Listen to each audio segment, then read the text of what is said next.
இப்போ ஒரு சில பேர் உடம்பு சரியில்லாம ஒரு பெரிய டிசீஸ்ல இருந்து வெளியில வராங்க. வந்து ஒரு ஹார்ட் இஷ்யூஸ்ல இருந்து வெளிய வராங்க. ஹார்ட் ப்ராப்ளம் இருக்கவங்க வெளிய வராங்கன்னா, டாக்டர்கள்லாம் என்ன என்ன சொல்லுவாங்கன்னா, இப்ப அதிகமான சந்தோஷமான விஷயத்தையுமோ, அதிகமான துக்கமான விஷயத்தையோ சொல்லிடாதீங்க அப்படின்லாம் நம்ம கேள்விப்பட்டிருப்போம். ஸோ அப்ப இது எதுக்கு சொல்றாங்க? நல்ல துக்கமானது கேட்கக்கூடாது ரைட். அதிக சந்தோஷத்த சொல்லக்கூடாதுன்னு எதுக்கு சொல்றாங்க? அப்படின்னா, ஆட்டோமேட்டிக்கா அவங்களோட ஹார்ட் வந்து ஒரு இப்போ ஒண்ணுமே இல்ல எனக்கு இப்ப நான் சாதாரணமா இருக்கிறேன். திடீர்னு எனக்கு ஒரு லாட்டரியில வந்து ஒரு ஒரு 2,00,00,000 பரிசு விழுந்துருச்சுன்னு வச்சுக்கங்க. அப்ப என்ன ஆகும்? அந்த இடத்துல படபடன்னு உடம்பெல்லாம் ஒரு மாரி ஆயிடும். உடம்பெல்லாம் வேர்த்து தள்ளிடும். இந்த மாதிரி அதிகமான மகிழ்ச்சி, அதிகமான சந்தோஷம் கண்டிப்பாக உங்களுடைய இருதயம், சிறுகுடல் 2த்துக்கும் சக்தியை இழப்பை கொடுக்கும்ன்றத நான் சொல்லிக்கிறேன்.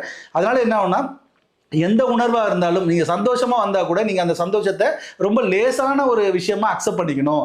ஒரு துக்கம் வந்தாலும் ஒரு லேசான ஒரு விஷயமா அக்செப்ட் பண்ணிக்கணும்.